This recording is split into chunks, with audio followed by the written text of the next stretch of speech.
말씀 보도록 하겠습니다.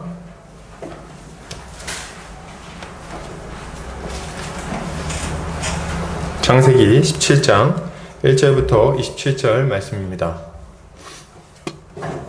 창세기 17장 1절부터 27절까지 말씀입니다. 제가 봉독해 올리겠습니다. 아브라함이 99세 때에 여호와께서 아브라함에게 나타나서 그에게 이르시되 나는 전능한 하나님이라 너는 내 앞에서 행하여 완전하라. 내가 내 언약을 나와 너 사이에 두어 너를 크게 번성하게 하리라 하시니 아브라함이 엎드렸더니 하나님이 또 그에게 말씀하여 이르시되 보라 내 언약이 너와 함께 있으니 너는 여러 민족의 아버지가 될지라.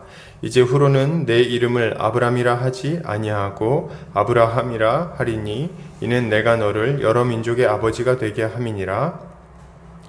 내가 너로 심히 번성하게 하리니 내가 내게서 민족들이 나게 하며 왕들이 내게로부터 나오리라. 내가 내 언약을 나와 너 및 내 대대 후손 사이에 세워서 영원한 언약을 삼고 너와 내 후손의 하나님이 되리라. 내가 너와 내 후손에게 내가 거류하는 이 땅 곧 가나안 온 땅을 주어 영원한 기업이 되게 하고 나는 그들의 하나님이 되리라. 하나님이 또 아브라함에게 이르시되 그런즉 너는 내 언약을 지키고 내 후손도 대대로 지키라. 너희 중 남자는 다 할례를 받으라. 이것이 나와 너희와 너희 후손 사이에 지킬 내 언약이니라. 너희는 포피를 베어라. 이것이 나와 너희 사이의 언약의 표징이니라. 너희의 대대로 모든 남자는 집에서 난 자나 또는 너희 자손이 아니라 이방 사람에게서 돈으로 산 자를 막론하고 난 지 8일 만에 할례를 받을 것이라. 너희 집에서 난 자든지 너희 돈으로 산 자든지 할례를 받아야 하리니 이에 내 언약이 너희 살에 있어 영원한 언약이 되려니와 할례를 받지 아니한 남자 곧 그 포피를 베지 아니한 자는 백성 중에서 끊어지리니 그가 내 언약을 배반하였음이니라. 하나님이 또 아브라함에게 이르시되 내 아내 사레는 이름을 사레라 하지 말고 사라라 하라. 내가 그에게 복을 주어 그가 내게 아들을 낳아주게 하며 내가 그에게 복을 주어 그를 여러 민족의 어머니가 되게 하리니 민족의 여러 왕이 그에게서 나리라. 아브라함이 엎드려 웃으며 마음속으로 이르되 100세 된 사람이 어찌 자식을 낳을까? 사라는 90세니 어찌 출산하리오 하고 아브라함이 이에 하나님께 아뢰되 이스마엘이나 하나님 앞에 살기를 원하나이다. 하나님이 이르시되 아니라 내 아내 사라가 내게 아들을 낳으리니 너는 그 이름을 이삭이라 하라. 내가 그와 내 언약을 세우리니 그의 후손에게 영원한 언약이 되리라. 이스마엘에 대하여는 내가 내 말을 들었나니 내가 그에게 복을 주어 그를 매우 크게 생육하고 번성하게 할지라. 그가 12두령을 낳으리니 내가 그를 큰 나라가 되게 하려니와 내 언약은 내가 내년 이 시기에 사라가 내게 낳을 이삭과 세우리라. 하나님이 아브라함과 말씀을 마치시고 그를 떠나 올라가셨더라. 이에 아브라함이 하나님이 자기에게 말씀하신 대로 이날에 그 아들 이스마엘과 집에서 태어난 모든 자와 돈으로 산 모든 자 곧 아브라함의 집 사람 중 모든 남자를 데려다가 그 포피를 베었으니 아브라함이 그의 포피를 벤 때는 99세였고 그의 아들 이스마엘이 그의 포피를 벤 때는 13세였더라. 그날에 아브라함과 그 아들 이스마엘이 할례를 받았고 그 집의 모든 남자 곧 집에서 태어난 자와 돈으로 이방 사람에게서 사온 자가 다 그와 함께 할례를 받았더라. 아멘. 창세기 17장 1절에서 27절까지 언약의 표징이라는 제목으로 말씀을 나누도록 하겠습니다. 요새 교회에 대한 평가가 참 박하기 그지없습니다. 참 많이 박하다는 생각을 해요. 사람들이 교회 다니는 사람들을 어디가 하나 부족한 사람처럼 여기는 시대라고 생각이 됩니다. 보면은 그런 얘기 하죠. 아직 너 교회 다녀? 아직까지 다니는 거야? 이렇게 반응을 하죠. 그들은 교회를 다니는 사람들에게 묻곤 합니다. 야, 교회 다니면 밥이 나오냐, 쌀이 나오냐, 술이 나오냐? 뭐하러 교회 다니는 거야? 거기 헌금할 돈 있으면 나눠 갖다 줘라. 이런 얘기들을 많이 하는 거죠. 저는 이 질문이 좀 한편으로는 천박하다는 느낌도 받지만 한편으로는 우리가 꼭 대답해야 되는 질문이라고 생각합니다. 도대체 교회는 왜 다니는 겁니까? 교회에 다니는 것이 어떤 유익이 있을까요? 우리가 만약 이 질문에 대한 확실한 답을 가지고 있지 않다면 그들의 비웃음에 우리의 믿음이 흔들릴 수도 있겠다는 생각이 듭니다. 아마 언젠가 우리의 인생에 어려움이 찾아왔을 때 흔들려서 넘어질지도 모르죠. 자, 여러분, 다시 한번 묻겠습니다. 우리는 하나님을 왜 믿어야 됩니까? 왜 교회를 다녀야 되죠? 하나님을 믿는 우리는 무엇을 약속받았습니까? 그리고 신자는 무엇을 믿고 어떻게 살아가야 되는 걸까요? 우리 오늘 본문을 통해서 이 아브라함의 이야기를 통해서 이런 질문들에 대한 답을 한번 내려보려고 합니다. 오늘 아브라함이 99세가 되었을 때에 하나님께서 아브라함에게 나타나십니다. 그렇죠? 그리고 그에게 완전할 것을 요구하시면서 크게 복을 주시겠다고 말씀하시죠. 내가 내 언약을 나와 너 사이에 두어 너를 크게 번성하게 하리라 하시니. 2절이죠. 그래서 하나님께서 아브라함에게 큰 복을 주겠다고 약속을 주십니다. 아브라함은 이 하나님의 약속을 받고 그리고 이제 바로 엎드려요. 그 전능하신 하나님 앞에서 서 있을 수가 없는 거죠. 딱 엎드려가지고 다시 말씀을 계속 듣습니다. 하나님이 이제 계속해서 말씀하십니다. 볼까요, 우리? 4절. 보라, 내 언약이 너와 함께 있으니 너는 여러 민족의 아버지가 될지라. 이제 후로는 내 이름을 아브라함이라 하지 아니하고 아브라함이라 하리니 이는 내가 너를 여러 민족의 아버지가 되게 함이니라. 내가 너로 심히 번성하게 하리니 내가 내게서 민족들이 나게 하며 왕들이 내게로부터 나오리라. 그래서 지금 하나님이 아브라함한테 약속을 주시는데 어떤 약속을 주십니까? 야, 너 애를 많이 낳게 될 거다. 이렇게 약속을 주시죠. 큰 복을 받아서 애를 많이 낳게 될 거야. 어느 정도로 많이 낳냐면 적당히 낳는 게 아니고 아주 심히 많이 낳을 거다. 이렇게 얘기를 하시죠. 근데 이제 보니까 제가 보면은 아브라함이 다둥이 아빠가 되게 해준다는 얘기가 아니에요. 그래서 애 많이 낳게 해준다. 그 정도가 아니라 어느 정도로 많이 낳게 되냐면 민족들을 이룰 거라고 이야기를 합니다. 그러니까 보통 우리가 조상이라고 하면 아브라함은 어디의 조상입니까? 어떤 민족의 조상이에요? 이스라엘 민족의 조상 아닙니까? 굉장히 상식인데 잘 모르시는 것 같아서 다시 한번 말씀드릴게요. 이스라엘 민족의 조상입니다. 혈통적으로는. 그런데 말이죠. 이 아브라함이 이스라엘 민족의 조상일 뿐만 아니라 여러 민족의 조상이 된다고 얘기를 해주시는 거예요. 그래서 아브라함을 통해서 굉장히 많은 민족들이 하나님 나라의 복에 동참하게 된다는 이야기를 지금 하고 계시는 거죠. 굉장히 기쁜 얘기입니다. 사실 아브라함은 16장에서 애굽 여인 하갈과의 그 사이에서 낳은 아들 이스마엘 한 명밖에 없었어요. 아들 한 명 딱 있었습니다. 근데 이 말을 들었을 때 얼마나 기뻤을까요? 이제 좀 둘째가 생기나 이런 생각을 했겠죠. 그래서 굉장히 이제 좋은 이야기인데. 근데 이제 어쨌든 간에 이거를 얘기해 주시고 나서 그걸 확증해 주기 위해서 이름을 바꿔 주십니다. 뭐로요? 이제 아브람에서 아브라함으로 바꿔 주십니다. 이름을. 이 아브라함의 뜻은 뭡니까? 여기 보니까 열국의 아버지 이런 의미로 이름을 바꿔 주세요. 원래 이제 아브라함이었는데 열국의 아버지가 될 거다. 그래서 아브라함 이렇게 바꿔주시는 거예요. 이건 왜 이렇게 바꿔주실까요? 이렇게 바꿔주시는 이유는 굉장히 분명합니다. 내가 너를 반드시 열국의 아버지로 만들어주겠다는 하나님의 약속을 이름을 바꿔주시는 걸로 보여주고 계시는 거예요. 반드시 바꿔주겠다. 확정적인 표현이라고 말할 수 있겠죠. 그리고 복을 주실 건데 그냥 적당히 번성하게 하는 정도가 아니고 심히 번성하게 하겠다. 이렇게 약속을 주셨다 그랬어요. 심히 번성하게 하겠다. 이 약속이 이루어지나요? 이루어집니까? 예, 이루어집니다.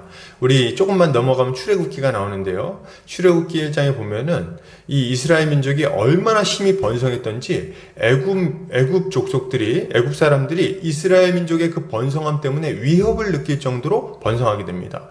굉장히 많아져요. 장정만 60만 명으로 늘어나게 되고 다른 남녀노소 다 합치게 되면 약 300만 명 가량 되는 어마어마한 민족으로 자라나게 되는 거예요. 하나님께서 큰 민족이 되겠다 약속을 주셨는데 이루어지는 거죠. 그런데 여러분 지금 하나님께서 이 아브라함에게 주신 자녀를 많이 낳게 하겠다. 그리고 이 가나안 땅을 너에게 주겠다. 이렇게 하신 약속은, 좀 잘 들으세요. 지금 이거는 애 많이 낳게 해주겠다는 이야기 정도가 아닙니다. 사실은 지금 하나님께서 아브라함에게 주시는 약속은 뭐냐면, 하나님께서 왕이 되시는 하나님 나라를 선물로 주시겠다는 약속을 하시는 거예요. 아브라함, 너를 통해서 내가 하나님 나라를 세우고 그 나라의 복을 누리게 만들겠다, 이렇게 약속을 하시는 거죠. 우리가 이제 창세기 1장에 보면 하나님께서 천지 창조를 하십니다. 근데 이 천지 창조를 하시는 목적이 뭐냐 했더니 하나님 나라를 세우는 거예요. 무슨 말입니까? 왕이신 하나님이 다스리시고, 그리고 그분이 창조한 백성, 아담과 하와가 그분께 순종하며 살아가고, 또 하나님이 만드신 이 아름다운 피조세계 가운데 그 백성이 복을 누리면서 살아가는 것, 이것이 하나님께서 처음 만드신 이 하나님 나라의 모습입니다. 그리고 그 나라는 굉장히 행복했어요. 너무 복됐죠. 근데 그 아름다운 하나님 나라가 유지되지 못하고 이제 유보되게 됩니다. 왜요? 아담과 하와가 범죄했기 때문에 쫓겨나요. 그러고 나서 이제 하나님 나라는 유보된 거예요. 언젠간 이루어지겠지만 지금은 아니에요. 근데 하나님께서 약속을 주십니다. 뭐라고요? 언젠가 여자의 후손이 오면 너희에게 다시금 그 아름다운 하나님 나라를 회복시켜 줄 것이다. 약속을 주시는 거죠. 그리고 아브라함에게 다시 한번 약속을 주시는 거예요. 뭐라고요? 아브라함, 너를 통해서 내가 이 하나님 나라를 다시 회복시킬 것이다, 이렇게 약속을 주시는 거예요. 그래서 여자의 후손을 통해서 하나님 나라가 회복될 것인데, 여자의 후손은 이제 누구로 좁아지냐면 아브라함의 후손으로 좁아집니다. 그래서 이 아브라함의 후손을 통해서 하나님 나라는 이제 세워지게 될 거예요. 근데 이건 말이죠, 나중에 우리가 딱 생각할 때, 예수님 통해서 이루어질 하나님 나라를 말하는구나, 우리가 알 수가 있어요. 근데 거기까지 가기 전에 1차적으로 아브라함을 통해서 세울 나라가 또 중요합니다. 그 나라는 뭡니까? 이스라엘이요. 하나님은 왜 아브라함을 통해서 이스라엘을 세우실까요? 그 이유는 모델하우스를 세우려고 하시는 거예요. 지금 이 구약에 있는 백성들은요, 이 여러 나라들은 하나님이 누군지를 모릅니다. 그리고 하나님께 어떻게 나아가야 되는지도 몰라요.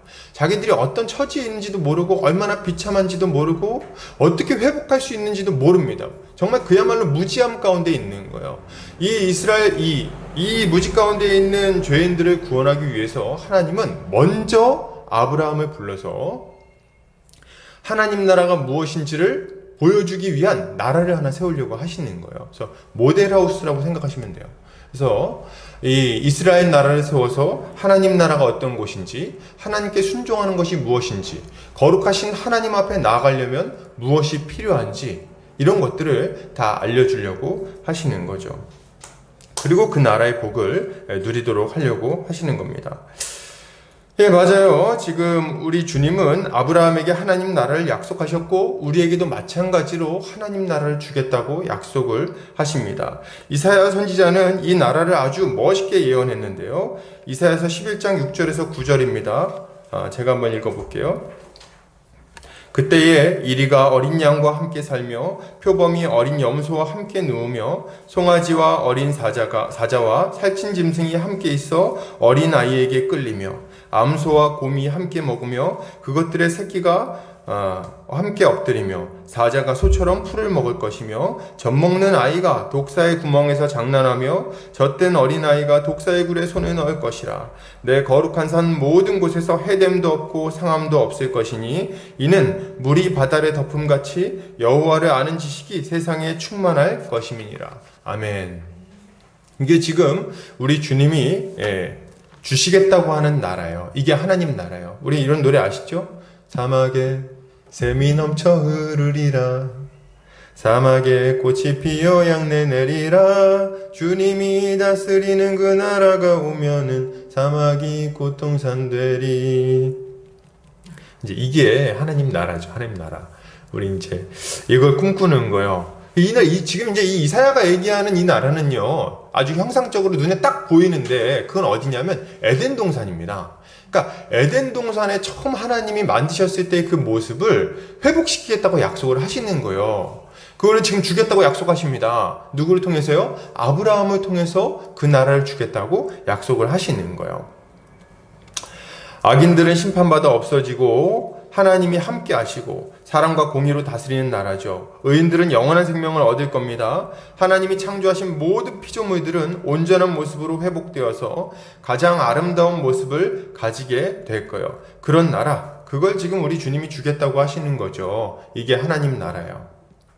이것이 약속된 하나님의 나라인데 이것은 아브라함에게만 약속된 나라는 아닙니다. 주님은 마지막 때에 하나님을 믿는 모든 자들이 이 나라를 유업으로 받게 될 것이라고 아주 분명하게 약속을 주셨어요. 마태복음 25장 34절입니다. 주보 뒷면을 보면 말씀 구절이 나와 있어요. 보겠습니다. 그때의 임금이 그 오른편에 있는 자들에게 이르시되 내 아버지께 복받을 자들이여 나와 창세로부터 너희를 위하여 예비된 나라를 상속받으라. 이건 뭡니까? 우리 주님이 마지막 때에 양과 염소를 가르고 그리고 양들은 영생 가운데 그리고 염소들, 이 악인들은 영벌 가운데 던지리라고 비유로 설명하시는 장면입니다. 거기서 뭐라고 말씀하세요? 지금 이제 영생에 들어갈 자들에게 이렇게 얘기하시는 거예요. 오른편에 있는 자들. 내 아버지에게 복받을 자들이여 나와 창세로부터 너희를 위하여 예비된 나라를 상속받으라. 그러니까 예수님의 마음속에 뭐가 있는 거예요? 창세 때부터 하나님께서 만드셨던 약속하셨던 그 하나님 나라를 자신을 믿고 자신에게 나아오는 자들, 주님께 나와서 의인이 된 자들에게 주겠다고 약속을 지금 하고 계시는 거예요. 그걸 주겠다고 말씀하시는 거죠. 마찬가지로 주의 형제 야고보도 야고보서에서 이렇게 말합니다. 야고보서 2장 5절입니다. 내 사랑하는 형제들아 들을지어다. 하나님이 세상에서 가난한 자를 택하사 믿음에 부요하게 하시고 또 자기를 사랑하는 자들에게 약속하신 나라를 상속으로 받게 하지 아니하셨느냐. 예, 이렇게 말하고 있어요. 무슨 말입니까? 지금 야고보 사도도요, 그 시대에 있는 초대교회 성도들하고 같이 기다리고 있는 게 있는 거예요. 뭘 기다리고 있는 거예요? 자기를 사랑하는 자들에게 약속하신 나라, 그 나라를 상속받게 하실 것을 지금 기다리고 있다는 거예요. 근데 사실 야고보는 이제 이미 받았다고 얘기를 하고 있는 거죠. 하나님은 자신의 백성들에게 이 아름답고 복된 나라를 주시겠다고 말씀하고 계시는 겁니다. 여러분, 우리 하나님께서는 우리에게 복을 주기를 원하십니다. 예, 이거 믿으시죠? 복 주길 바라세요. 우리를 천국 백성으로 만들어서 이 천국의 복에 동참하게 만들기를 바라신다는 거예요. 영원한 하나님 나라. 그래서 사자들이 어린 양과 뛰놀고 독사굴에 어린애가 손 넣어도 물지 않는 그 나라를 우리가 선물로 받게, 기업으로 받게 하기를 원하시는 겁니다. 그래서 우리가 거기서 영원토록 살아가게 만들기를 원하신다는 거예요. 그죠? 가면 참 좋겠죠? 생각만 해도 좋습니다. 가면 이제 뭐 타고 놀까 할 때 뭘 좋아하십니까? 저는 사자를 한번 타보고 싶어요. 사자를 타고 막 뛰어놀고 맛있는 것도 좀 많이 먹고 거긴 배탈도 안 나겠죠? 아주 신나게 노는 그런 나라. 거기서 좀 복되게 살아가기를 좀 기대를 해봅니다. 우리 주님은 그런 나라를 주실 거예요. 거긴 눈물도 없고 슬픔도 없고 아픔도 없고 더 이상 고통이 없습니다. 일하는데 먹고 살기 위해서 일하지 않아요. 이제 일하면 뭐 때문에 일합니까? 사명을 감당하기 위해서 우리의 재능을 살려서 일하고 그것 때문에 보람을 느끼고 또 우리 주님이 공급하시는 것들로 마음껏 값없이 먹고 마시고 즐길 겁니다. 그리고 우리 가장 사랑하는 형제 자매들과 함께 거하며 그것을 영원토록 복되게 살아가게 될 거예요. 우리 주님은 그것을 우리에게 주기를 간절히 바라신다는 거예요. 그리고 그걸 주겠다고 약속하셨습니다. 그걸 주기 위해서 우리 주님이 이 땅에 오신 거예요. 이걸 먼저 우리가 믿어야 되는 거죠. 그런데 여러분, 이게 다는 아닙니다.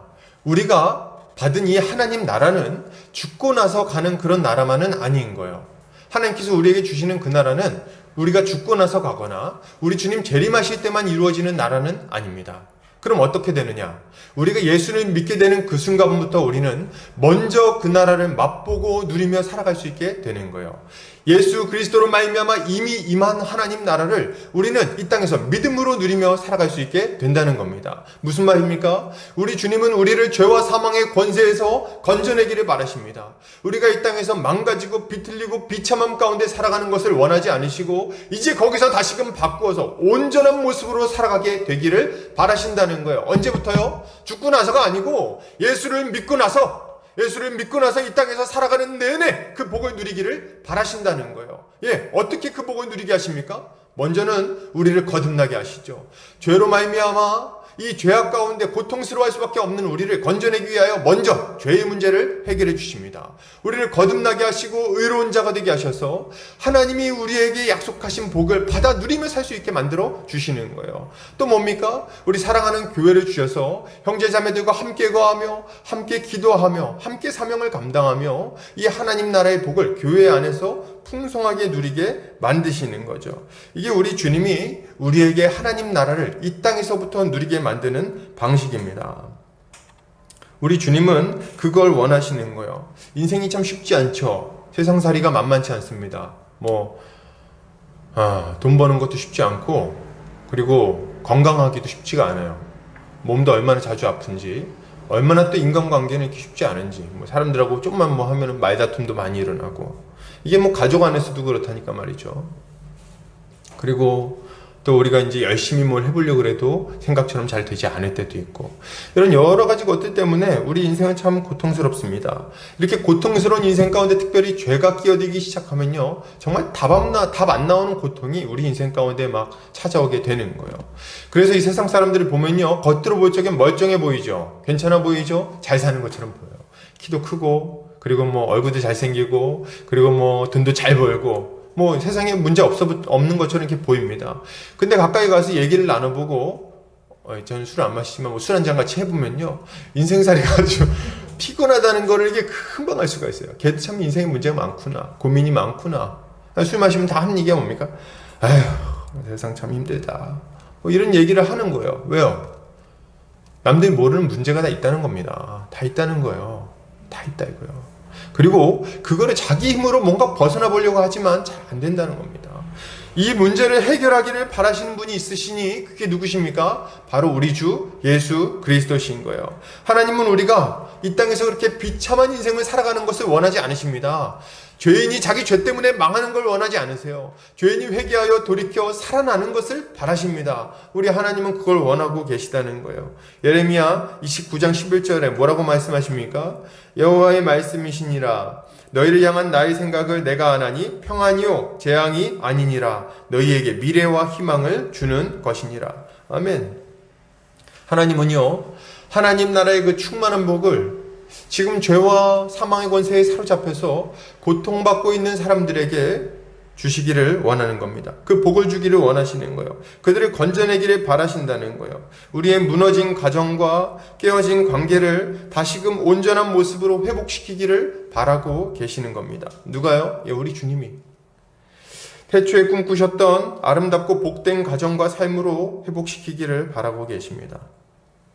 그리고 주님은 지금 아브라함과 우리에게 이런 나라를 주시겠다고 확실하게 확증해주고 계시는 거예요. 아브라함을 불러가지고, 야 아브라함아, 내가 너한테 이런 아주 복된 나라를 줄 거야. 너를 통해서 세울 거야. 얘기를 하시죠. 그리고 아브라함에게 주신 말씀은 지금 우리에게 동일하게 주어지고 있습니다. 뭐라고요?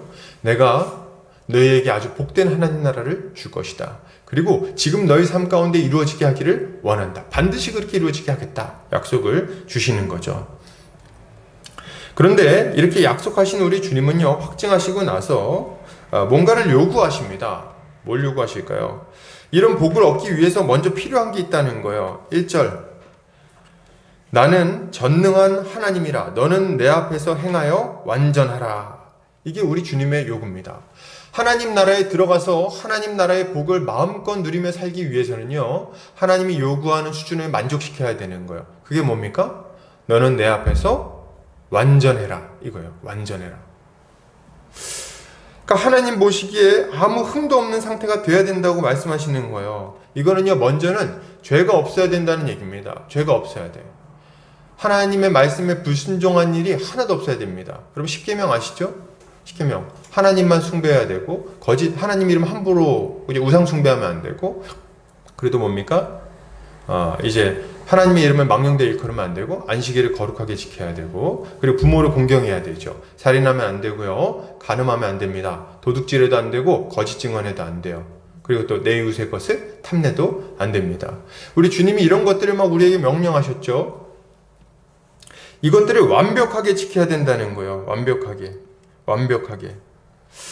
왜요? 왜 이걸 완벽하게 지켜야 될까요? 하나님이 우리한테 주시는 그 하나님 나라는요, 죄가 없는 나라라서 그래요.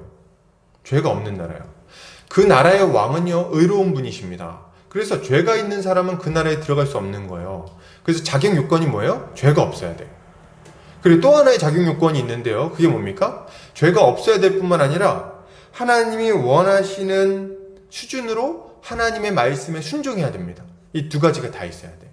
죄도 없어야 되고 하나님께 100% 순종해야 됩니다. 그렇게 안 하면 어떻게 돼요? 그러면요, 오히려 저주를 받습니다. 하나님은 이 기준을 이렇게 얘기해주고 있어요. 갈라디아서 3장 10절입니다. 무릇 율법 행위에 속한 자들은 저주 아래에 있나니 기록된 바 누구든지 율법책에 기록된 대로 모든 일을 항상 행하지 아니하는 자는 저주 아래에 있는 자라 하였습니다. 아멘. 무슨 말이에요? 하나님의 기준은 너무나도 분명합니다. 모든 일을 항상 행해야 된다 이렇게 얘기하는 거예요.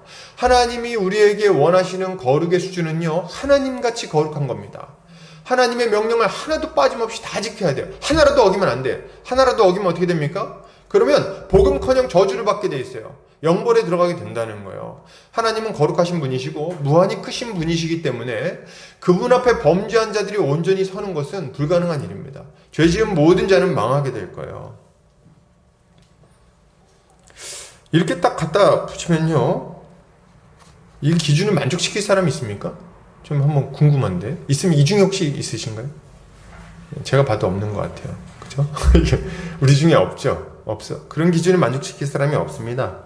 감사한 것은 인류 역사 가운데 이런 기준을 만족시킨 사람은요, 없어요. 아무도 없다. 아브라함은 좀 다릅니까? 아니요, 아브라함도 똑같아요. 아브라함도 하나님이 제시한 기준을 만족시키지 못하는 것은 똑같습니다. 절대로 만족 못 시켜요. 이미 거짓말해서 아내를 팔아먹었어요. 그러니까 태어나면서부터 죽을 때까지 하나님의 율법을 100% 지키는 것은 벌써 물 건너간 얘기라는 거예요. 그런데 그럼에도 불구하고 아브라함은 지금 복을 약속받고 있어요. 하나님께서 아브라함에게 복을 주겠다고 아주 확언을 해주시는 거예요. 도대체 어떻게 된 걸까요?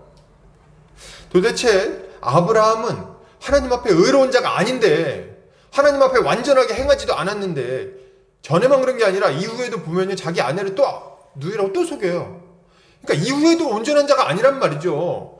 그런데도 불구하고 이 아브라함은 어떻게 하나님께서 약속하신 이 하나님 나라를 복으로 얻을 수 있냐는 겁니다. 하나님은 어떻게 아브라함의 인생을 바꾸겠다고 약속하시는 거예요. 아브라함은 하나님 말씀에 순종한 것도 아닌데. 여러분, 그 이유는 뭡니까? 하나님께서 아브라함과 맺은 언약을 신실하게 지키실 것이기 때문에 그렇습니다.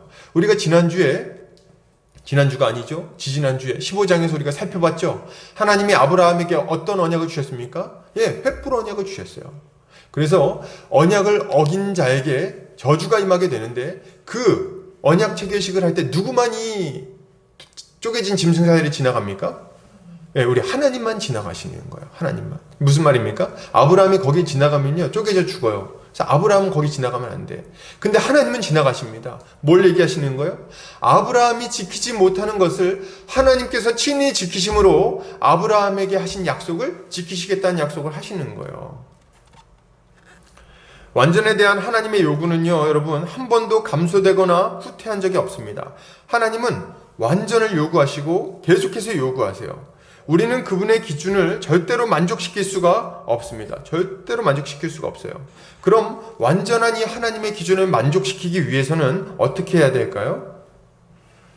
그 방법은 하나밖에 없어요. 딱 하나. 율법의 행위가 아니고 하나님께서 우리에게 주신 다른 방법으로 의를 얻는 겁니다.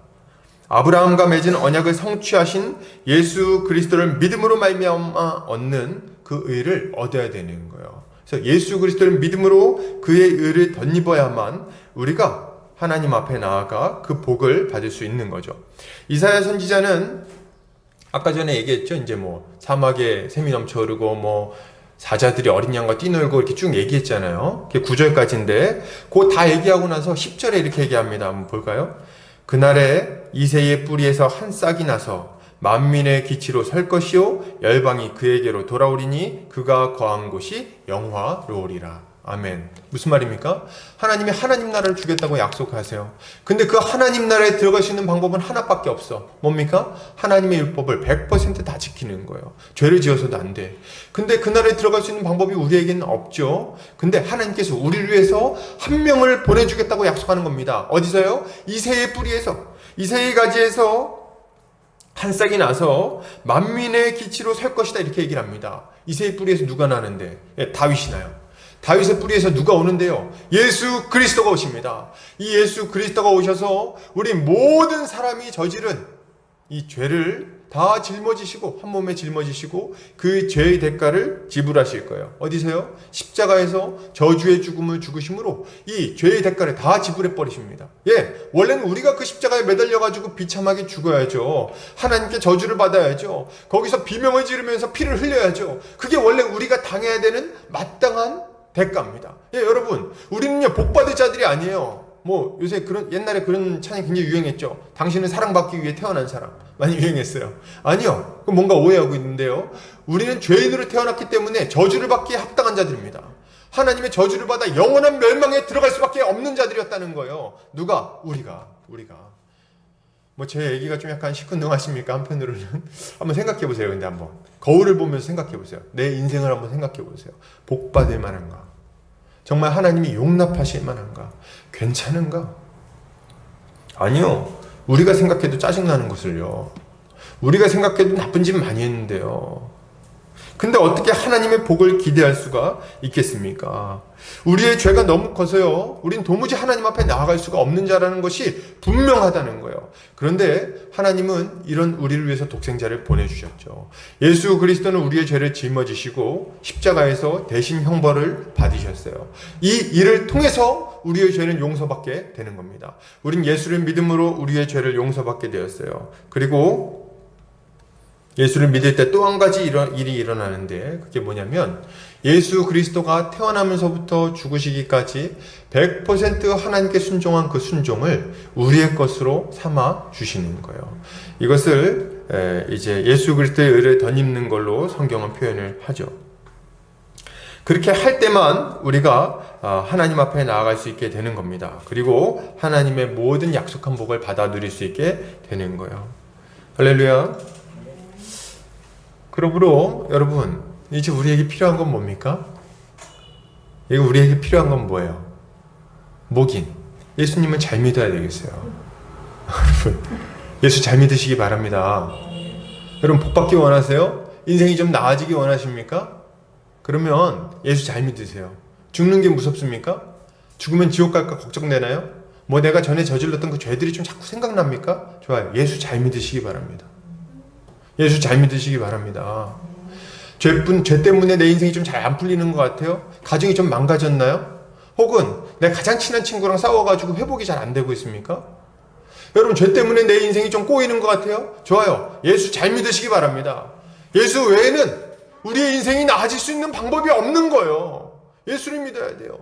예수만이 인생의 답입니다. 우리 인생의 그 길이 열리고, 그리고 우리 인생이 회복되고, 온전한 가정을 가지게 되고, 친구 관계가 회복되고, 그리고 부모님과의 관계가 다시금 회복돼서 온전한 정말 복된 가정을 이루고, 사랑하는 남편과 함께, 사랑하는 아내와 함께 정말 행복하게 자녀를 낳고 잘 살기 원하십니까? 예수를 믿어야 되겠어요. 예수를. 예수 그리스도 외에는 우리에게 이런 좋은 날을 허락하실 분이 없습니다. 예수를 믿으면 이 모든 것이 우리 인생 가운데 찾아오게 될 거예요. 여러분, 잘 생각하세요. 우리의 죄의 문제를 해결할 수 있는 방법은 예수 외에는 없어요. 우리의 꼬여있는 이 문제를 해결하실 수 있는 분도 예수 외에는 없습니다. 우리가 기도했을 때 하나님 앞에 우리의 기도가 상달되게 하실 분도 예수 외에는 없는 거예요. 여러분, 예수 믿으시기 바랍니다. 예수 잘 믿으시기 바랍니다. 예수님을 떠나서 여러분은 절대로 행복할 수 없어요. 돈이 천만금 있다 해도, 억만금이 있다 해도 여러분 인생은 꼬이기 마련입니다. 돈 아무리 많아봐요. 꼬이고 또 꼬일 거예요. 돈 사랑하는 사람들, 그런 사람들만 여러분 주위에 꼬이겠죠. 사랑하는 가족들은요, 돈 때문에 뿔뿔이 흩어지게 될 겁니다. 여러분, 돈 사랑하지 마세요. 돈 가지고 여러분이 행복해지는 거 아닙니다. 오직 예수 그리스도 외에는 인생에 답이 없다는 것을 여러분 확신하시기 바랍니다. 제발요, 제발 예수 믿으시기 바랍니다. 다른 걸 자꾸 승부 걸려고 그러지 말고. 제가 가끔 보면요, 정말 답답하신 분들이 있는데 잘 들으세요. 교회 다니면서 전 보러 다니지 마세요. 이상한 짓을 하고 그래. 교회 다니면서 왜 무당을 찾아다닙니까? 예? 거기에 무슨 인생이 답이 있냔 말이에요. 좀 인생에 좀 몇 가지 어려움을 좀 어떻게 피해보고 싶으십니까? 그러면 인생이 행복해지나요? 그러면 안 되잖아요. 당연히 안 되는 걸 왜 거기 가가지고 여러분 그러지 않으셔야 됩니다. 무슨 이상한 짓인지 모르겠어요.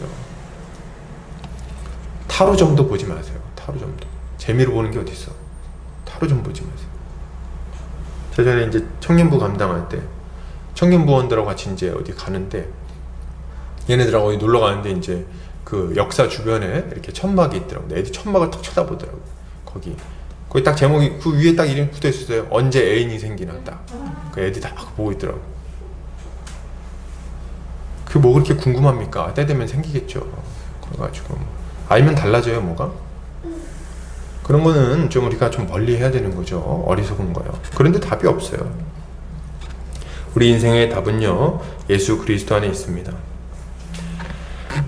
계속해서 보겠습니다. 하나님은 아브라함에게 복을 주시겠다고 약속하신 이후에 그에게 언약을 지키라고 말씀하십니다.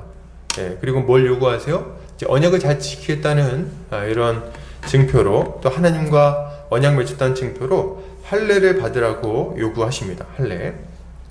언약의 표징으로 할례를 받아야 된다는 거죠. 하나님은 아브라함과 그 가족들을 모두 할례 받아야 된다고 말씀하십니다. 뭐 그 집안에 있는 자들, 뭐 객이나 뭐 혹은 뭐 이렇게 돈으로 산 노예나 다 받아야 된다고 얘기를 하세요. 그들이 하나님과의 언약 당사자들이자 수혜자들이라는 것을 알려주시려고 하는 거예요. 그래서 지금 이거를 보통 어떻게 표현하냐면 언약을 비준한다 이렇게 많이 표현합니다. 할례 받는 거를. 언약은 언제 맺었어요? 15장에 맺었죠.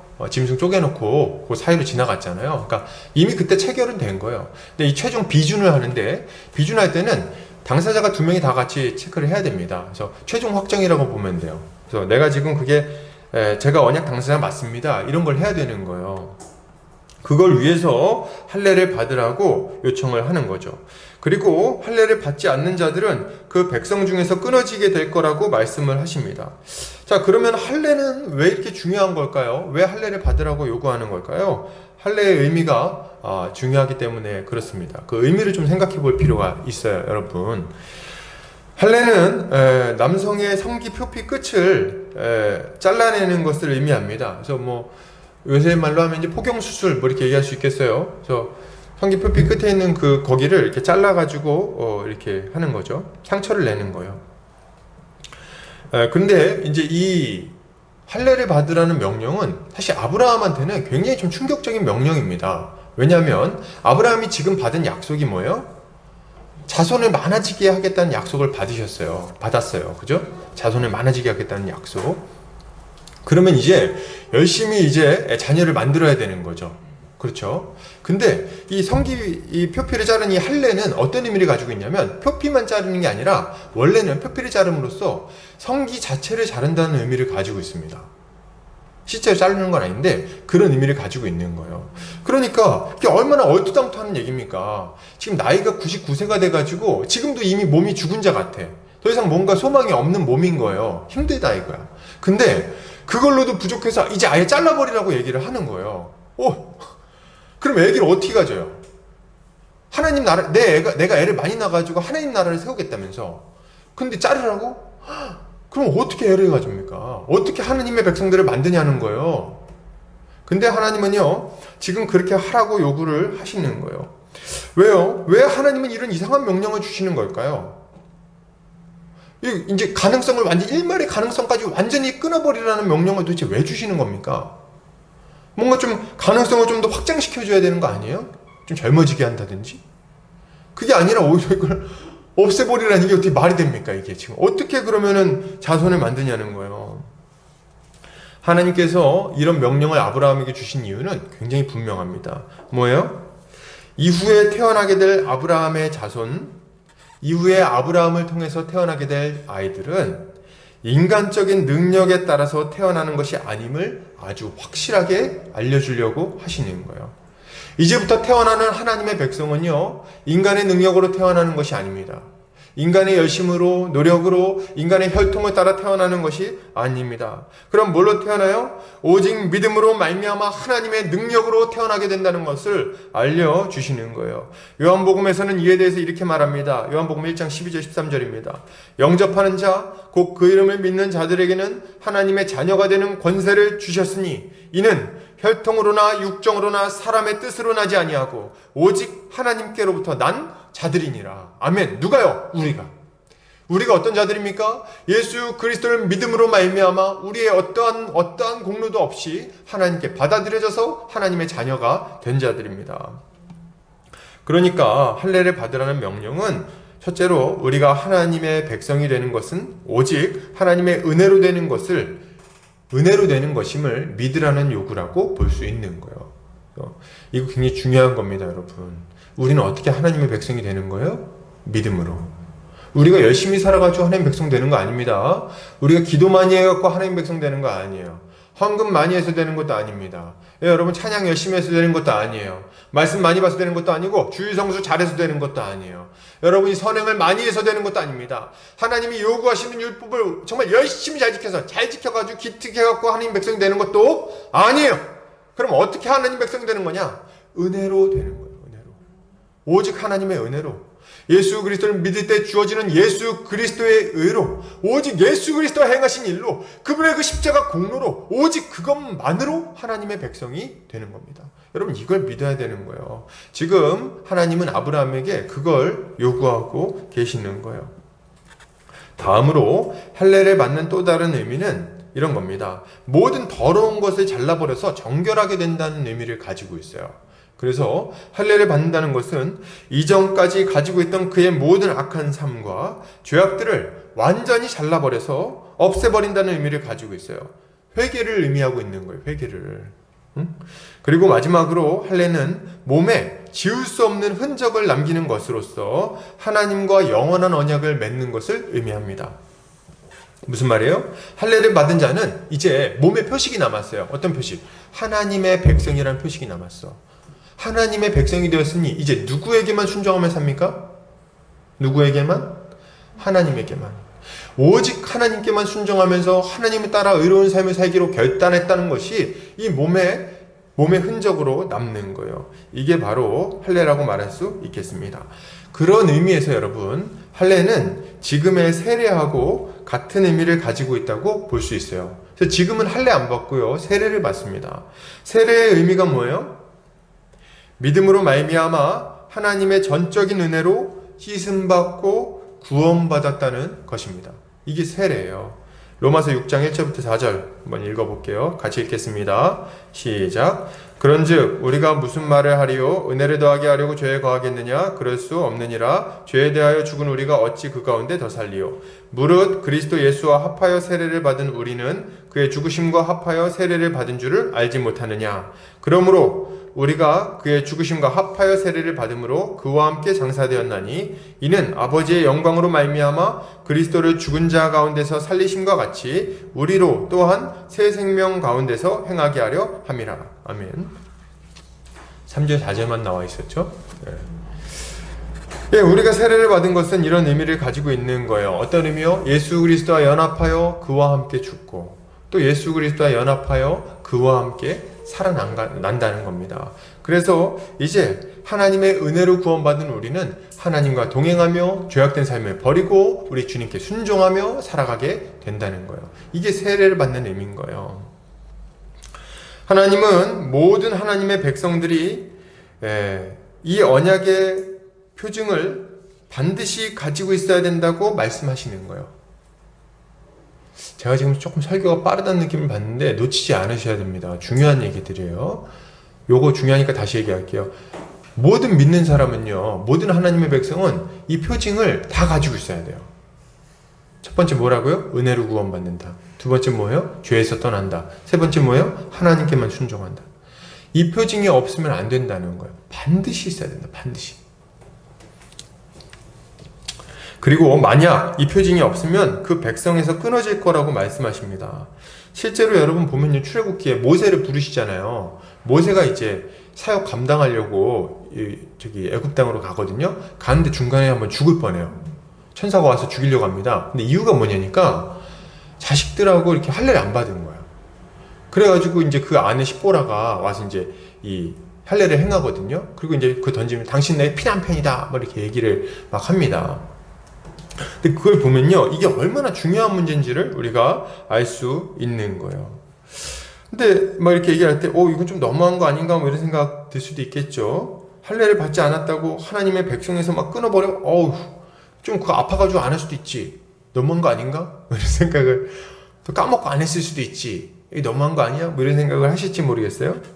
근데 그렇지 않습니다. 할례의 의미를 생각해 보면 할례를 받지 않는 것은 그가 얼마나 완고하게 하나님의 은혜를 거절하는 건지를 알 수 있기 때문에 그래요. 자, 다시 할례 안 받는 건요, 하나님 은혜 안 받겠습니다 이렇게 얘기하는 것과 똑같다는 거예요. 먼저 할례를 받지 않는다는 것은 하나님의 은혜가 아니라 자기의 의로 하나님 앞에서 완전할 수 있다고 생각하는 겁니다. 자기의 선행과 노력으로 하나님 앞에 나아갈 수 있다고 생각하는 것이니 하나님의 은혜를 거절하고 자기의 의를 자랑하는 거예요. 그런 사람은요, 실패할 수밖에 없겠죠. 또 할례를 받지 않는다는 것은 이전에 죄악된 삶을 버리지 않고 계속해서 그런 삶을 살아가겠다는 것을 말하고 있어요. 그러니까 계속 죄 지면서 하나님 믿는다고 말하는 게 말이 되냔 말이에요. 말이 됩니까? 말이 안 되지, 그거는. 누가 봐도. 마지막으로 할례를 받지 않는다는 것은요, 하나님을 나의 왕으로 삼고 순종하며 살아가겠다는 그런 삶을 순종하는 삶을 살지 않겠다는 거예요. 무슨 말이에요? 하나님은 하나님이시고 날 구원하는 건 좋지만 그분께 순종하지는 못하겠습니다. 제 인생은 제 거거든요. 이렇게 얘기하는 거예요. 여러분, 그런 사람이 어떻게 하나님을 믿고 그분을 왕으로 섬기며 그분의 나라에서 복을 누리며 살아갈 자라고 말할 수 있겠냐는 거예요. 그럴 수 없죠. 당연하게도 이렇게 살아가고 생각하는 자들, 이런 사람들을 우리가 부르는 용어가 있어요. 뭡니까? 네, 불신자라고 부르는 거예요. 그러니까 안 믿는 사람이지. 안 믿는 사람. 그러니 하나님의 복에 동참할 수 없는 것은 너무 당연한 얘기입니다. 저는 이건 너무 당연한 얘기라고 생각해요. 자, 그러면 이제 우리는 어떻게 해야 될까요? 우리도 아브라함처럼 할례를 받아야 될까요? 할례를? 아니에요. 그건 아닙니다. 이제는 할례 안 받아도 돼요. 왜요? 이제는 할례가 아니라 이제 그것이 세례로 대체되었기 때문에 그렇습니다. 몸의 흔적을 남기는 것은요, 이제 중요하지 않아요. 뭐가 중요해요? 마음의 할례를 받고 그리고 성령으로 세례 받는 것이 중요합니다. 성령으로 세례 받는 게 중요한 거예요. 그러므로 이제 우리는 할례를 통해서가 아니라 세례를 통해 우리의 믿음을 공적으로 확증받을 뿐입니다. 자, 이게 두 가지가 다 중요한데요. 우리가 예수를 믿으면 믿는 그 순간 성령 세례를 받는 겁니다. 그리고 교회 안에서 그 믿음을 공적으로 확증해주는 세례가 있는 거예요. 그래서 이 두 가지 세례가 있는 거죠. 이걸 통해서만 우리가 이제 하나님의 백성임을 확인하게 되는 거예요. 그러나 여러분, 이런 외적인 할례는 아닐지라도 우리도 또한 할례를 받아야 되는데요. 어떤 할례입니까? 마음의 할례를 받아야 돼요. 여러분, 마음의 할례를 받으시기 바랍니다. 하나님은 이스라엘 백성들에게 신명기에서 이렇게 얘기하십니다. 신명기 10장 16절이에요. 그러므로 너희는 마음의 할례를 행하고 다시는 목을 곧게 하지 말라, 이렇게 얘기를 했어요. 마음 가죽을 잘라라, 이렇게 얘기하기도 하십니다. 그렇죠? 몸에 상처를 내지 말고 너희 마음 가죽을 베어라, 이렇게 얘기를 하시는 거예요. 그래서 우리는 마음의 할례를 받아야 돼. 하나님이 이걸 원하시는 거예요. 몸에 흔적 남는 거는요, 그게 중요한 문제가 아니에요. 사실은 하나님께는 뭐가 중요해요? 마음이 중요해. 믿음이 중요해. 정말 하나님께 순종하려는 그런 마음이 있는지, 그런 변화가 있는지, 그게 중요한 거예요. 겉으로 모양 내는 것을 원하는 게 아니라는 거예요. 그러면 이 할례는, 이제 마음의 할례는 뭡니까? 첫째로 하나님께서 친히 모든 것을 행하시고 돌보시고 구원하신다는 것을 믿는 겁니다. 할례의 첫 번째 의미를 잘 믿는 거예요. 우리의 열심, 우리의 선행, 우리의 공로로는 도무지 하나님의 복을 받을 수 없다는 것을 여러분이 인정하는 거예요. 우리가 아무리 열심히 살아도, 우리가 아무리 선행을 많이 해도, 우리가 아무리 기도를 많이 하고 헌금을 많이 하고 열심히 해도 하나님께서 우리 받아주실 만한 수준의 의가 될 수 없다는 것을 인정해야 된다는 거예요. 그걸로 하나님께 복 받으려고 하면 다 실패하게 돼 있어요. 다 실패하게 돼 있다. 그럼 뭘로 인정받아요? 오직 예수 그리스도 안에서 주어지는 하나님의 은혜로 구원받고 복 받는 겁니다. 우린 이걸 이제 잘 믿어야 되는 거예요. 이게 마음의 할례를 받는 첫 번째. 그러므로 우린 이런 잘못된 가르침들을 좀 거절해야 되겠어요. 여러분, 교회 안에 이거를 부정하는 가르침이 너무 많아. 제가 보니까 여러분, 이런 거 혹시 옛날 부흥사분들 오시면 막 이런 얘기 많이 했습니다. 여러분, 복 받는 세 가지 비결 알려드리겠습니다. 얘기하는 거 들어보셨나요? 복 받는 세 가지 비결. 첫 번째, 주일 성수. 두 번째, 11조. 세 번째, 목사님께 순종. 이때 부목사님 안 되죠? 담임 목사님 안 됩니다. 목사님께 순종. 여러분, 이렇게 살면 복 받습니다. 하나님께서 그 창고를 여시고 광에다가 복을 부어주나 안 부어주나 보세요! 이렇게 얘기를 하는 거예요. 저는요, 이 세 가지가 다 중요하다는 거에 동의합니다. 근데 이걸 행함으로써 복을 받는다고 하면요, 여러분, 그것은요, 잘못된 얘기예요. 왜요? 우리는 우리의 행위로 복 받는 게 아니라 뭘로 복 받는다고요? 예수 그리스도를 믿음으로 복을 받는 거예요. 그럼 이거 기억하셔야 돼요. 누가 와가지고 막 얘기합니까? 야, 너 인생 잘 안 풀리지. 너 왜 그러냐면 하나님한테 이거 안 해서 그래. 너 이거 더 해야 돼. 그러면 하나님이 복 주실걸? 너 재정적으로 잘 안 풀려? 그러면 빚을 내가지고 11조를 해봐. 그러면 하나님께서 10배로 갚아주실 거야. 100만 원 해. 그럼 1000만 원 벌어. 뭐 이런 얘기들. 어디서 들은 거예요, 그런 건? 어디 나옵니까? 이거는 율법주의로 흘러가는 위험이 너무 큰 가르침들이에요. 아니, 이 가르침 자체가 잘못된 가르침이죠. 여러분, 복을, 이런 것들을 해가지고 복 받는다고 말하면 안 돼요. 기도 많이 해가지고 복 받는다? 여러분, 그것도 틀린 말이에요. 기도 많이 해서 복 받는 게 아니에요. 그럼 뭘로 복 받는 거예요? 예수 그리스도를 믿음으로 복 받는 거예요. 요거 잘 하셔야 됩니다. 기도는 뭐예요? 그냥 받는 손이죠. 하나님 도와주세요. 이렇게 하는 거잖아요. 도와주세요 하는 거잖아요. 그죠? 이게 공로가 아니에요. 100일 기도를 하고 1000일 기도를 해도 공로가 될 수 없습니다. 그거 탑돌이 하듯이 하는 거 의미가 없어요. 하나님이 우리한테 뭔가 주실 때는요, 은혜로 주시는 거예요. 은혜로. 여러분, 이걸 아셔야 돼요. 저희 아들이 있는데요, 아들이 저한테 이렇게 아주 당당하게 뭔가를 요구합니다. 가끔 이렇게 있으면, 아빠, 나 물 줘. 막 이렇게 요청을 합니다. 뭐, 아빠, 나 토미카. 막 탁 요청을 막 해요. 한 번도, 아빠, 내가 이렇게 열심히 했으니까 나한테 토미카를 줘야 돼요. 이렇게 얘기를 안 합니다. 뭐라고 하는 거예요? 그냥, 난 아들이니까 내놔! 이렇게 한다는 거예요. 여러분, 우리가 하나님한테 뭔가를 구할 때는요, 비슷한 거예요.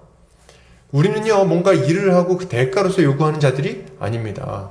오직 예수 그리스도로 말미암아 하나님의 자녀된 자들로서 요구하고, 그리고 그분의 은혜로 복을 받아 누리게 되는 거죠. 우리는 우리의 공로가 아니라 오직 존귀하신 예수 그리스도만 자랑해야 되는 거죠. 첫 번째, 이게 마음의 할례를 받는 거예요. 두 번째, 우리의 죄된 옛사람은 죽어버렸다는 것을 믿는 겁니다. 그리고 이 옛사람의 모습을 벗어버리는 거예요. 이게 우리가 가져야 될 이제 할례의 모습이죠. 여러분, 우리의 옛사람, 예수 믿기 전에 옛사람은 완전히 잘라져서 사라져 버렸어요. 이거 믿으십니까? 그러니까 죄악된 삶, 옛날에 살던 그 죄악된 삶은 이제 우리한테 어울린다, 안 어울린다? 안 어울린다, 안 어울린다. 그러니까 좀 그만 좀 그렇게 사시기를 바랍니다. 그 죄된 삶을 언제까지 붙들고 언제까지 그렇게 살 거냐는 거예요. 이제 그만 사세요. 이제 안 살 수 있어요. 여러분, 하나님께서 말씀하십니다. 예레미야 4장 4절, 유다인과 예루살렘 주민들아, 너희는 스스로 할례를 행하며 너희 마음 가죽을 베고 나 여호와께 속하라. 그리하지 아니하면 너희 악행으로 말미암아 나의 분노가 불같이 일어나서 사르리니 그것을 끌 자가 없으리라. 우리 주님이 원하시는 게 뭐예요? 마음 가죽을 좀 베라는 거예요. 예전에 그 더러운 삶, 악행하는 삶을 좀 벗어버리라는 거예요. 잘라버리라는 거예요. 언제까지 거기 매어가지고 죄를 지으면서 하나님 앞에 제사 드리겠다고 나오겠냐는 거예요. 이제 그만하라는 거죠. 여러분, 이제 끊어버려야 돼요. 우리 잘못된 삶을 좀 솔직하게 직시하고 그런 삶을 진실로 후회하고 그리고 버려야 됩니다. 버려야 되겠어요. 완전히 버리세요. 먼저 지금 내 안에 이런 죄악된 삶의 모습이 여전히 남아있는 건 아닌가 한번 생각해 보세요. 그리고 남아있으면 버려야지 이렇게 생각하고 탁 버려버리세요. 탁 털어버리세요. 함부로 말하고 비방하고 거짓말하고 악한 습관에 찌들어 살고 완악하고 완고하고 폭력적인 모습들 여러분 이제 버리세요. 음란하고 거짓말 잘하고 그리고 막 이렇게 그냥 나태하고 게으르고 버리세요. 버리세요. 이제 버리세요. 그거는 예수 믿기 전에 하던 걸로 충분합니다. 그러니까 이제 그만하시기 바랍니다. 그런 삶은 끝났어요. 그리고 이제 우리는 예수 그리스도 안에서 새 생명이 되었다는 믿음을 가지고 옛사람을 완전히 죽이는 삶을 살아가야 되는 거죠. 이게 우리가 살아야 되는 삶의 모습입니다. 셋째로, 우리가 새 사람이 되었고 하나님께 순종하는 순종의 백성이 되었다는 것을 믿어야 돼요. 그렇게 우리는 우리가 하나님의 백성임을 기억하고 계속해서 그분께 우리의 인생을 올려드려야 되는 거죠. 그래서 우리의 인생에 이 하나님 믿는 표식이 좀 나타나야 돼요. 어떻게 해요? 하나님을 사랑하고 이웃을 사랑하는 표식이 좀 나타나야 되겠습니다. 여러분, 우리 주변에 날 보고 야, 쟤는 진짜 믿는 사람이다, 이런 얘기 좀 들으셔야 돼요. 그래서 내가 이렇게 막 그냥 뭐 내가 교회 다닌다는 얘기도 안 하고 막 살고 있는데 주변 사람들이 보고 물어봐야 돼요. 너 혹시 교회 다니니? 이렇게 물어봐야 돼. 그 정도로 우리의 삶에 뭔가 좀 독특한 점, 특별한 점이 나타나야 됩니다. 하나님을 사랑하고 이웃을 사랑하는 모습이 나타나야 되는 거예요. 자, 이제 이런 삶을 사는 마음의 할례를 받는 우리 성도님들 되시길 바랍니다. 마지막으로 좀 넘어가겠습니다. 계속해서 보겠습니다. 15절에 보면 하나님은 아브라함에게 사레의 이름을 사라로 바꾸라고 명령하시죠. 그 뜻은 뭡니까? 여러 민족의 어머니라는 의미를 가지고 있어요. 이때 17절에 보면 아브라함이 엎드린 상태에서 웃음을 보입니다. 막 웃어요. 낄낄거리고 웃죠. 왜냐면 하나님이 야, 너에게 이제 큰 자손을 줄 거야, 많은 자손을 줄 거야 얘기했을 때까지는 괜찮았어요. 왜요? 누구를 통해서 얻을 거라고 생각했어? 하갈이나 혹은 자기 좀 힘드니까 이제 이스마엘을 통해서 그렇게 될 거라고 생각을 한 거예요. 그죠? 왜요? 그 전까지는 이스마엘이 하나님의 약속 자손이 아니라는 말이 나와요, 안 나와요? 그 전까지는 안 나옵니다. 그러니까 아브라함이 지금 생각하는 거는 하나님 막 넌 열국의 아버지가 될 거야 막 얘기할 때 이스마엘이 엄청 애를 잘 낳고 뭔가 잘 되나 보다 이렇게 생각을 하는 거지. 자기는요 생각도 못해. 왜? 나이가 몇 살인데? 99세. 아내는 90세. 이게 할머니 할아버지예요. 진짜 완전 지금이랑 좀 나이 개념이 다르다 그래도 완전히 할머니 할아버지예요. 근데 그렇게 아주 몸도 좀 약해갖고 힘도 없고 막 그런데 거기다 대놓고 하나님이 야 이제 네가 애를 많이 낳을 거야. 누구를 통해서? 사라를 통해서 줄 거지. 다 얘기를 한 거예요. 그러니까 이제 아브라함이 그게 듣고 얼마나 어이가 없습니까? 그래서 이제 줄 거면 진작 주지. 이제 와서. 그죠? 웃으면서 얘기를 하는 거죠. 뭐라고요? 하나님, 저기 이스마엘이나 잘 되게 해주세요. 이렇게 얘기를 하는 거예요. 저는 아브라함 마음이 이해가 돼요. 안 믿어지지. 안 믿어지지. 나이가 지금 있는데 나이도 있고 나만 남자는 뭐 그렇다 쳐도 사라는 경수가 끊어졌는데 어떻게 애를 가져? 몸이 죽은 것 같잖아요. 안 되거든. 근데 이제 주겠다니까 웃음을 짓는 거죠. 근데 이제 이런 모습이 저는 얼마든지 우리 가운데 있을 수 있다. 아브라함이 이제 엎드렸다는 이 얘기를 보면요. 아브라함이 하나님 안 믿는 게 아니에요. 하나님을 믿고 사랑하고 그리고 그분께 순종할 마음도 있어. 근데 그럼에도 불구하고 안 믿어질 때가 있는 거예요. 여러분 그래요, 안 그래요? 우리도 그렇죠. 우리도 하나님을 사랑합니다. 그리고 하나님께서 뭔가 우리한테 좋은 걸 주실 거라고 생각해요. 근데 어떤 것들은 안 믿어질 때가 있어요. 이건 안 되나 보다 이렇게 생각될 때가 있다고. 그죠? 너무 이게 상황이 아니니까. 너무 상황이 아니니까. 그리고 내가 이렇게 몇 번 시도를 해봤는데 잘 안 돼. 이건 안 될 것 같아. 그래서 어때요? 예를 들어서 가정이 막 깨지고 꼬이고 완전 망가져 있어요. 근데 너무 심하게 망가져 있으면요. 이거 손댈 수가 없어요. 이건 손 못 대겠다. 생각되는 영역들이 있는 거죠. 그럴 때 하나님은 약속을 주시는 거예요. 뭐라고요? 아니, 내가 사라를 통해서 이루어줄 거야. 얘기를 하는 거예요. 사라를 통해서 이루어줄 거야. 그리고 내 언약은 내년 이 시기에 사라가 너에게서 낳을 이삭하고 세우겠다. 이렇게 얘기를 하십니다. 그러니까 하나님께서 그 모든 불가능한 요소들을 다 제껴 놓으시고 반드시 약속을 이루겠다고 말씀을 주고 계시는 거예요. 할렐루야.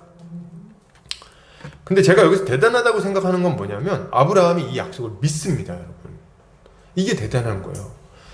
자기 몸이 이미 죽은 것 같으면 아는데 믿고 그리고 받아들이는 거예요. 아브라함은 로마서에 보면 100세나 되었지만 믿음이 약해지지 않았다고 말합니다. 그리고 하나님의 약속을 믿음으로 받아서 믿음의 조상이 되는 거예요. 여러분, 그리고 나서 뭐라 그럽니까? 이 아브라함이 받은 복을 우리도 동일하게 받는데 우리는 어떤 믿음을 가졌습니까? 아브라함과 똑같이 죽은 자를 살리시는 하나님을 믿는 믿음을 가졌다고 이야기하고 있어요. 그래서 우리가 복을 받는다고 이야기를 하는 겁니다. 우리가 가져야 되는 믿음은 뭡니까?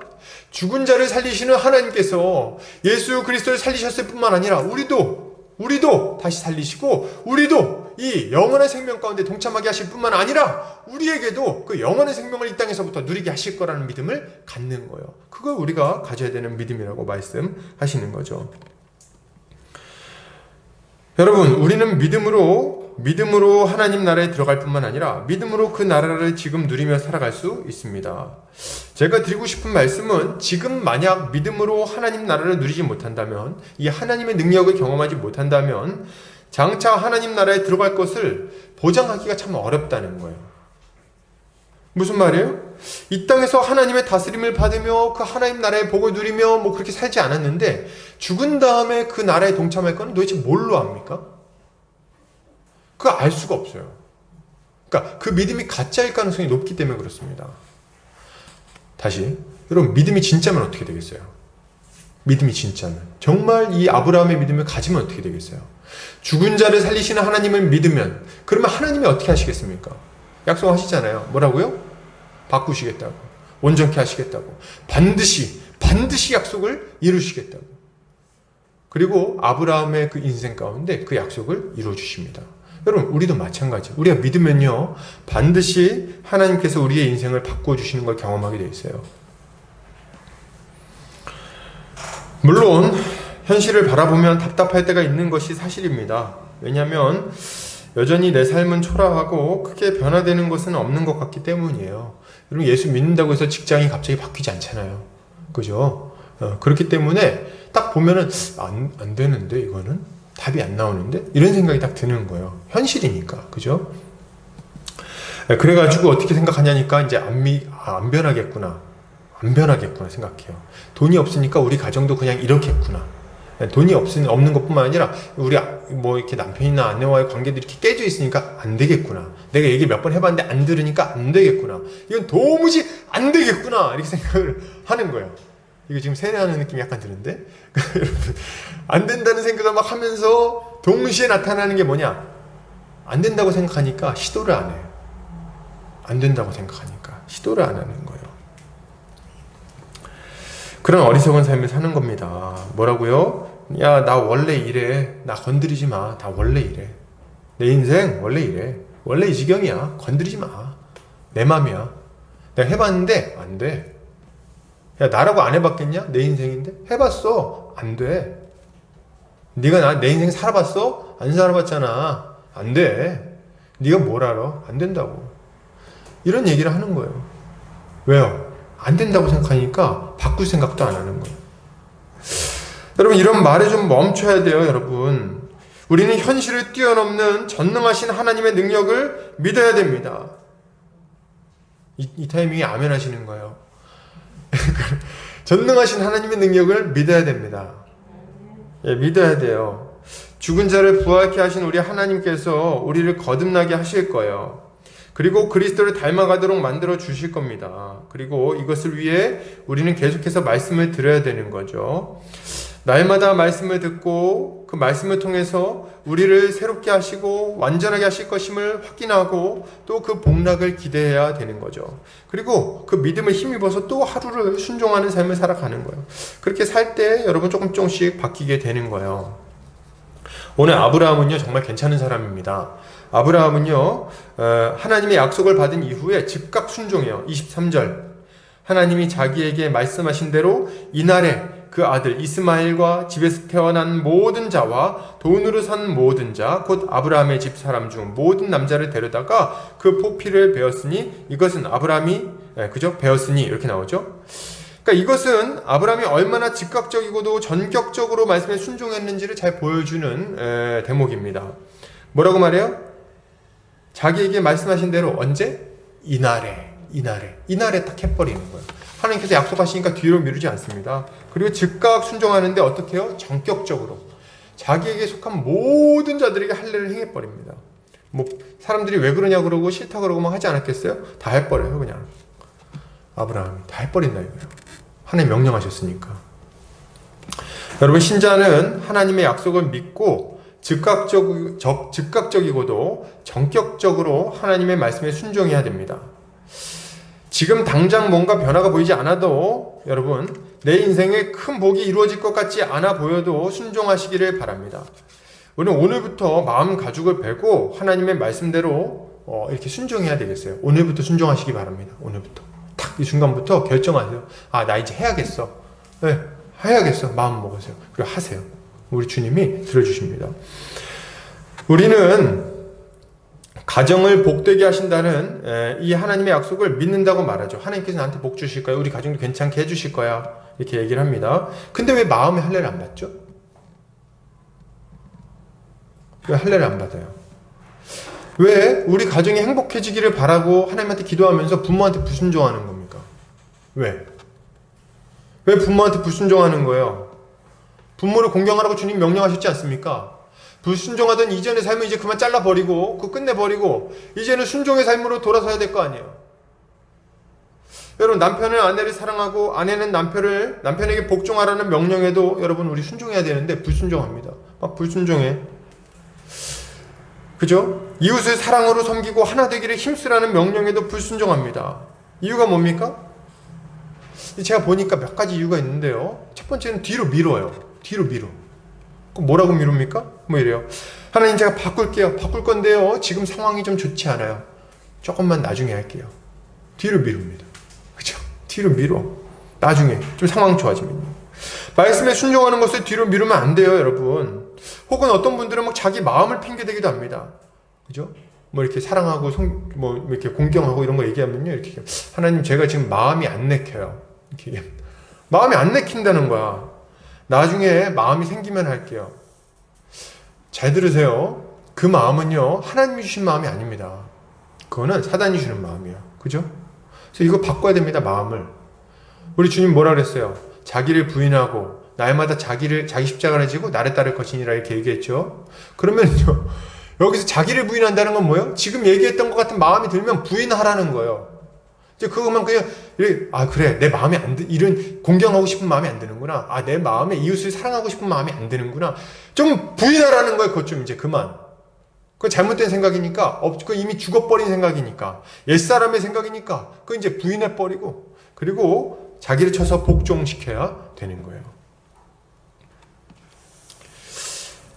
여러분, 그리고 또 이렇게 말할 수도 있습니다. 제가 보니까 이런 얘기 참 많이 해. 핑계 대는 거예요. 하나님, 제가요, 이거 잘 한번 해보려고 그랬는데 저 사람이 안 하네요. 뭐 이렇게 생각하는 거 있잖아요. 그죠? 뭐 이거 가족 중에도 그런 생각 많이 합니다. 와, 제가 정말 부모님을 공경하고 싶은데요, 우리 부모님은 공경받을 만한 분이 아니에요. 아, 공격받을 만한 분이지. 아, 정말 아닙니다. 뭐 이런 생각들을 막 하기도 하고, 또 때로는 뭐 자녀에 대해서도 그렇죠. 하나님, 제가 자녀를 정말 사랑하고 싶은데 애가 틀렸어요. 정말 얘는 아닌 것 같아요. 이렇게 근데 부모는 보통 이런 생각 많이 안 하죠. 그죠? 아무튼 이제 뭐 그런다든지, 혹은 뭐 이렇게 이웃을 사랑해야 되는데 보니까, 하나님 들으셨죠? 제가 저렇게 싸가지가 없어요. 말을 저렇게 한다니까요. 어떻게 사랑하라는 겁니까? 뭐 이렇게 한다든지, 뭐 용서하려고 갔는데 용서하려고 갔더니 뭐라 그래요? 왜 왔어? 뭐 이렇게 얘기하는 거예요. 뭐 하러 왔어? 뭐 이렇게 얘기해요. 용서하려고 가서 친해지려고. 여러분, 이렇게 할 때 정말 이런 마음이 드는 거예요. 아, 하나님 보셨죠? 제 탓이 아니에요. 제 때문. 저 사람 때문에 도무지 안 됩니다. 뭐 남편과 아내도 비슷합니다. 남편과 아내도. 맨날 보면 저 사람, 뭐 아내들은 하는 말이 비슷해요. 왜 사랑 안 하냐? 하나님이 그리스도가 교회를 사랑한 것처럼 사랑하라는데 왜 사랑 안 하냐? 남편들 하는 말도 비슷합니다. 뭐예요? 너는 왜 복종 안 하냐? 나 하나님 복종하라는데 왜 복종 안 해? 맨날 그러고 있는 거예요, 둘이. 그래갖고 안 합니다. 그러면서 한쪽으로 마음에 어떤 말을 하는 겁니까? 하나님, 저만 손해볼 수는 없습니다. 그럼 이게 불순종의 이유입니다, 여러분. 저만 손해볼 수는 없습니다. 왜? 좀 손해보면 안 됩니까? 예? 한번 생각해 보세요. 손해보면 안 돼요? 일단 제가 이렇게 얘기할 때 혹시 속으로 안 됩니다, 이렇게 생각하시는 분 있나요? 그렇진 않죠. 손해보면 안 돼요? 손해봐야 돼요, 여러분. 우리는 손해봐야 됩니다. 왜요? 우리 주님이 손해보셨기 때문에 그래요. 예수님이 우리 때문에 손해보셨잖아요. 그럼 예수를 따르는데 손해 안 보고 어떻게 살아요? 여러분, 주님께 순종하시기 바랍니다. 다른 사람 핑계 대지 말고 나에게 명령하신 거니까 순종하세요. 어떤 분들은 이렇게 다른 핑계 혹시 됩니까? 핑계도 많기도 많지. 이런 핑계 되는 것 같아요. 하나님, 저도 해보려고 그랬는데 안 돼요. 아마 제 성격인가 봐요. 이렇게 제 스타일이에요. 이렇게 얘기하시는 분들 있어요. 그래요? 죄 짓는 스타일인가요? 여러분, 그렇지 않아요. 우리는 주님께 순종할 수 있는 능력을 이미 받았습니다. 우리 안에 계신 성령님은 능히 말씀에 순종할 수 있게 해주시는 거예요. 믿으시기 바랍니다.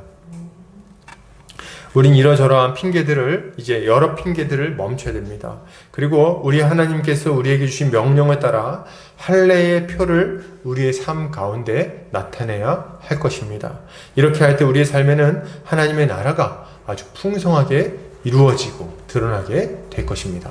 결론을 드립니다. 여러분, 우리는 오늘 하나님께서 예수 그리스도 안에서 하나님 나라를 우리의 삶에 이루어 주실 것이라는 말씀을 들었습니다. 믿으십니까? 주님은 반드시 이 일을 이루실 거예요. 말씀 믿으시기를 바랍니다. 주님이 우리의 삶을 복된 하나님 나라로 반드시 만들어 주실 거예요. 그리고 우리는 할례의 증표를 반드시 또 가지고 있어야 되겠습니다. 할례의 증표를. 참된 믿음의 증표가 우리의 삶에 드러나야 됩니다. 자, 여러분, 믿음으로 오늘부터 순종하시기를 바랍니다. 그렇게 할 때 주님은 우리의 삶에 풍성한 믿음의 열매를 허락해 주실 것입니다. 이렇게 살아가는 한 주간 승리하는 성도님들 되시기를 주의 이름으로 축복합니다. 기도하겠습니다.